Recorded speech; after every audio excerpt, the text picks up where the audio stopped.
Ay, nakalabas yung dila.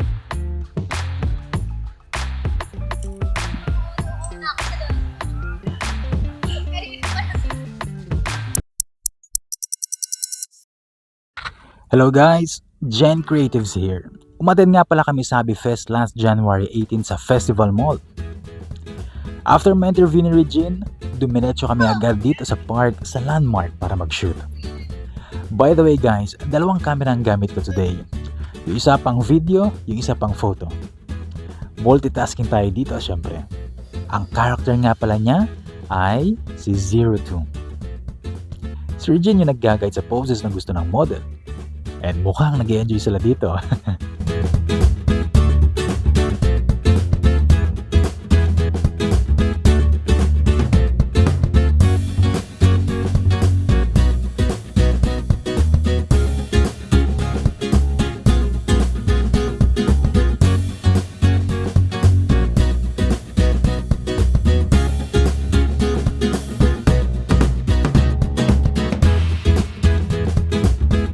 Tignan nyo guys, may pahagis pa ng buhok yan.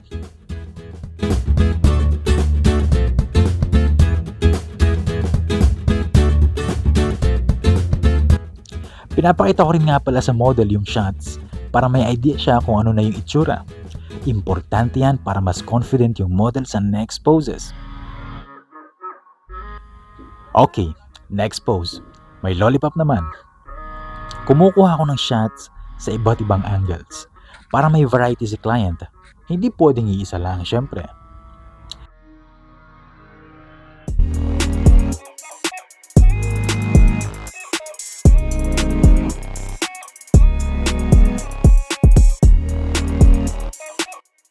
Dito sa shot na to guys, binabaan ko yung aperture from f2.8 to f2.2.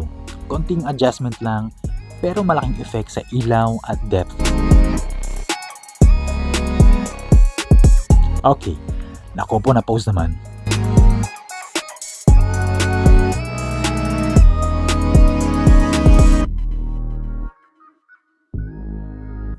Binabago ko rin yung pwesto ng flash depende sa pose.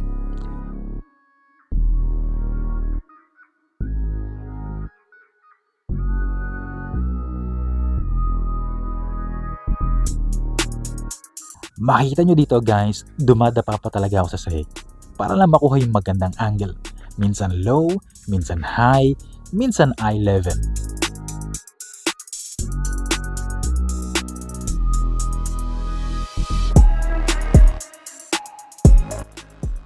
Hinahanap ka?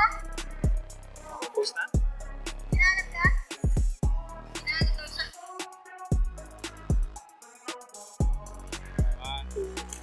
Galing.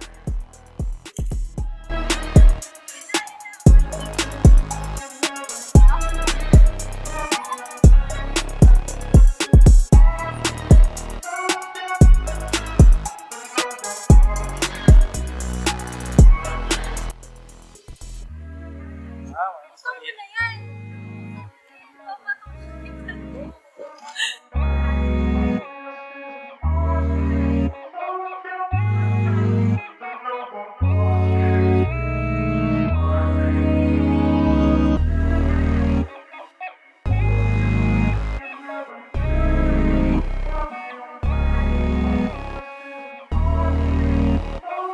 Ayan, nakadapa na sa sahig yung pose, kaya binaba ko rin yung flash para abot pa rin yung ilaw sa mukha.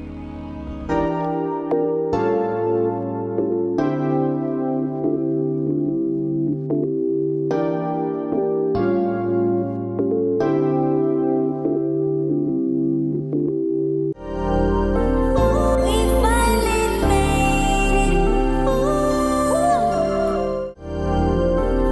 We finally made it. We finally made it. We finally. Oh, binalik na yung lollipop. Siyempre, signature na niya to.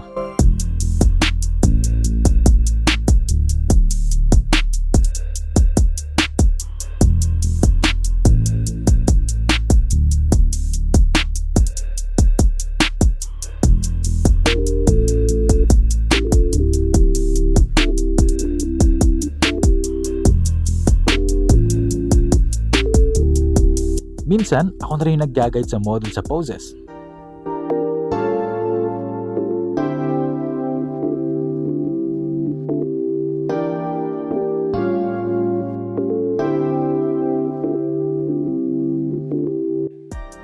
Ay, nakalabas hindi.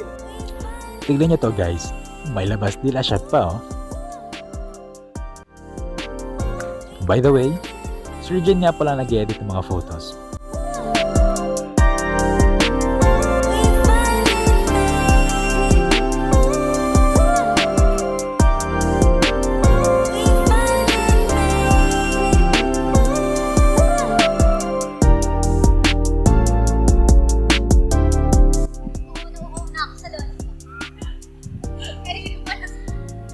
May pahagis ulit ng buhok dito.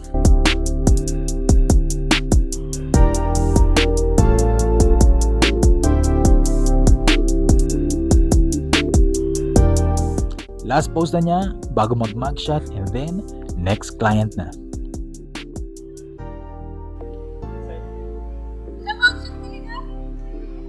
Gulat na gulat talaga siya sa mugshot. Kaya tawa siya ng tawa dito.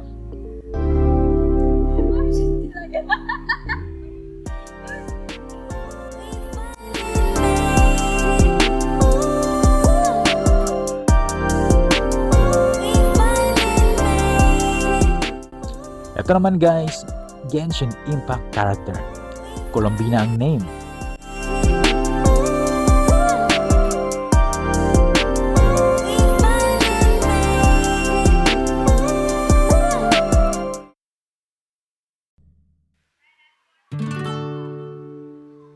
May pahagis ulit sana, At, yagis.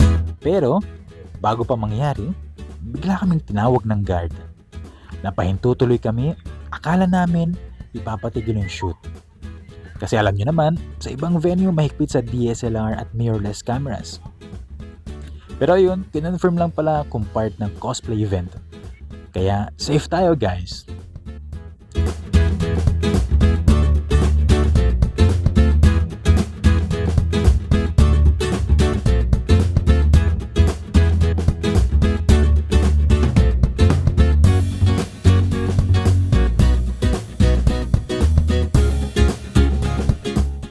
Dito, tinasan ko na yung shutter speed.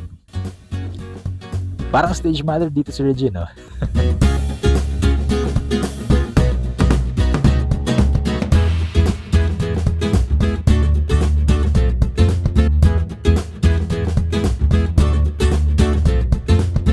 Last pose muna before mugshot.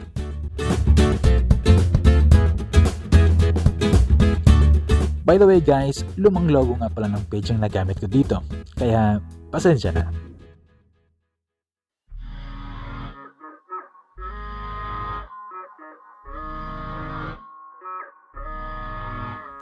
Next client natin, Nezuko Kamado from Demon Slayer.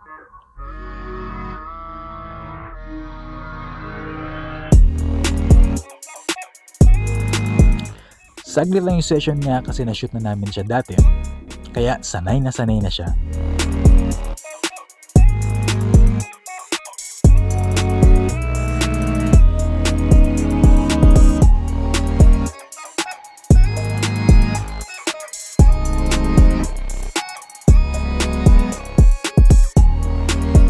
Tignan nyo, pinipigilan pa talaga niya tumawa sa mugshot.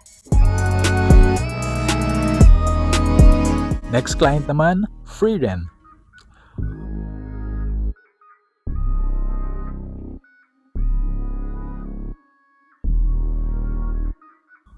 Puro slideshow na lang muna dito guys kasi nalobat na yung pang video na camera. Classic problem ng mga photographer.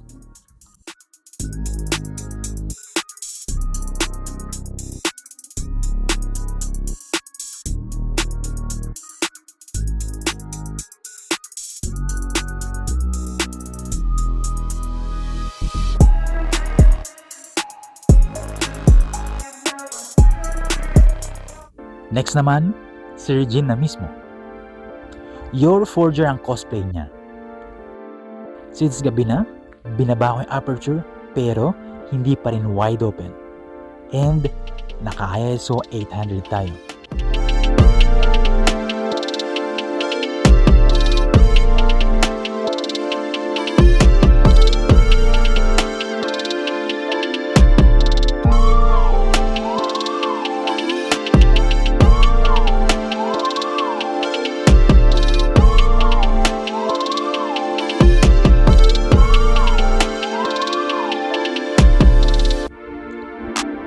Sabi nga pala ni Regine, lugi siya dito kasi wala daw siyang tagahagis ng damit.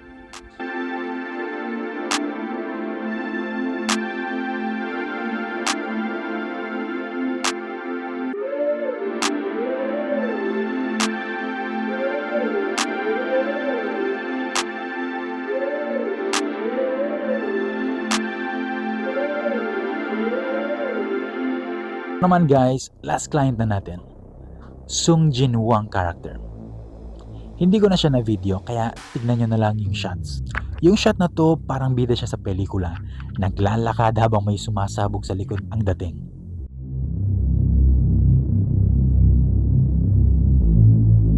Ito rin gustong gusto ko kasi ang ganda ng foreground, sobrang nakakadagdag sa drama.